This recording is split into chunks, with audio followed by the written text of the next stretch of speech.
Okay, question 3. We are starting to get interesting here. They have taken one of the simple pleasures in life, an ice cream cone, and turned it into something complicated. We need to work in exact values, and that's the only thing that really makes this really difficult. I could help you work out the measurements if you like, and you might want to go ahead and get started and have a try at it. That's totally fine, but I think you're going to get stuck if you don't follow through at least the first few steps to work in exact values. So, starting this out, exact volume. To be clear, when we say the exact volume, that means that it should be either a whole number or a terminating decimal or some number multiplied or divided by pi. So we don't ever want to include pi in the actual calculation. We don't want to use that in our calculator. We want our answer to be some number of pi.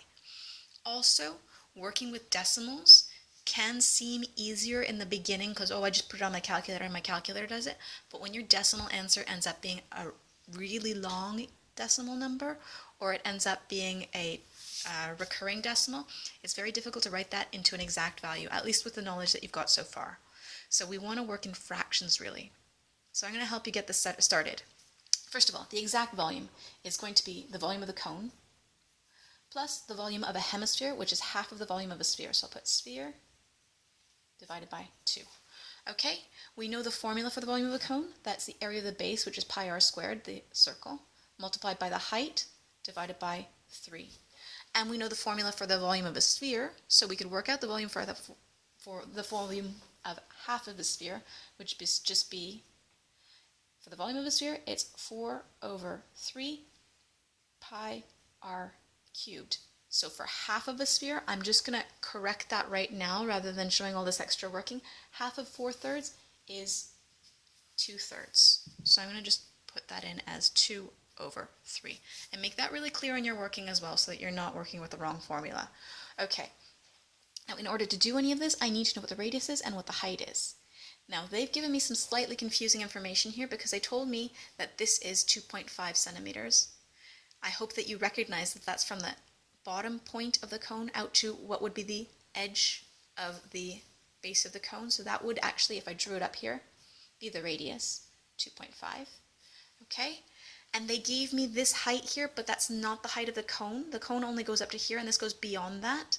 So the height of the cone should be just this bit. Now, if that is a hemisphere, though, that's the center of the cone. It's also the center of the hemisphere, and the radius is 2.5. The radius in any direction that I draw it would be 2.5. So if I continue upwards, that extra bit that gets me from the bottom of the cone up to the top, that measures 10 centimeters altogether, that would be 2.5 plus this height, right? So if I want to work out what this height is, h would be equal to the total height, 10, minus the radius height, 2.5. Okay, so I've got the radius is 2.5, and I've got the height is 7.5 centimeters. But like I said before, it's going to be easier for you to work in exact values if you work with fractions. I know some of you don't like it, but you're going to have to get used to it. You're going to have to practice this because in year 11, you will definitely need to do this. Year 10s, we're already starting to see this. Okay, so the radius is 2.5, which is the same thing as 2.5, which should be the same thing as 2 times 2 is 4, plus the 1, that's 5 over 2. Check if you don't believe me, 5 divided by 2 does give me 2.5 centimeters. And the height, 7.5, is 7.5. 7 times 2, that's 14, plus the 1, that's 15 over 2 centimeters. Again, you can try that if you don't believe me. 15 divided by 2 is 7.5. So we've got our radius and we've got our height as fractions. Now try it with decimals if you like. You'll see that you're going to end up with a very messy answer. It's not going to be exact. You're going to have to round it because it's way too long. So you're going to come back and you're going to have to do it this way. If you want to give it a go on your own, feel free to do that. Put me on pause. Otherwise, let's get started together. Right, so I've got pi r squared, r being 5 over 2 squared, times the height, 15 over 2. Divided by 3. Plus, here I've got 2 over 3 pi r cubed. That's the same thing as putting the whole thing over 3, right? So I'll do 2 pi r is 5 over 2 cubed Okay, and if this is making you nervous, a fraction squared just means the fraction multiplied by itself, and we know how to multiply a fraction by a fraction. We multiply the tops together and the bottoms together. So this is going to end up being 5 times 5 over 2 times 2. So it's just basically 5 squared over 2 squared. That's going to be pi equals, pi times 25 over 4 times 15 over 2. That is all over 3. And I'm liking that it's over 3 here because this one's over 3 and this one's over 3. When I'm ready, once I've simplified this, I can group these two fractions together. Plus 2 pi. Now this is 5 over 2 cubed. That means that that's 5 cubed over 2 cubed, which is 125, over 2 cubed is 8, not 6. 2 times 2 times 2 is 8 over 3. Okay? Not really liking having fractions over a fraction, but like I said, we're going to be able to group these together nicely with this denominator, so I'm going to leave it as it is for now. I want to multiply those out, and I'll have some number of pi on the top. So I'll do 25 times 15 and 4 times 2, top times top, bottom times bottom.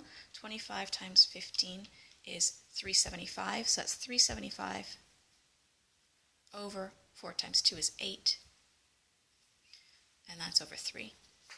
Plus, here I've got 2 times this fraction. I could simplify it, but I kind of want to keep it as something over 8.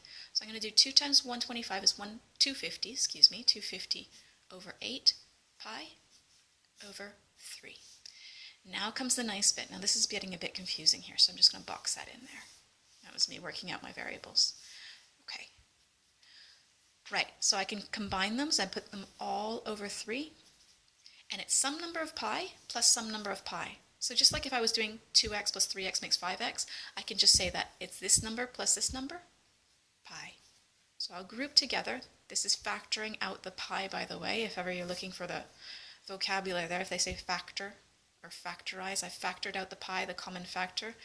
So I'm doing 375 over 8 plus 250 over 8 pi over 3.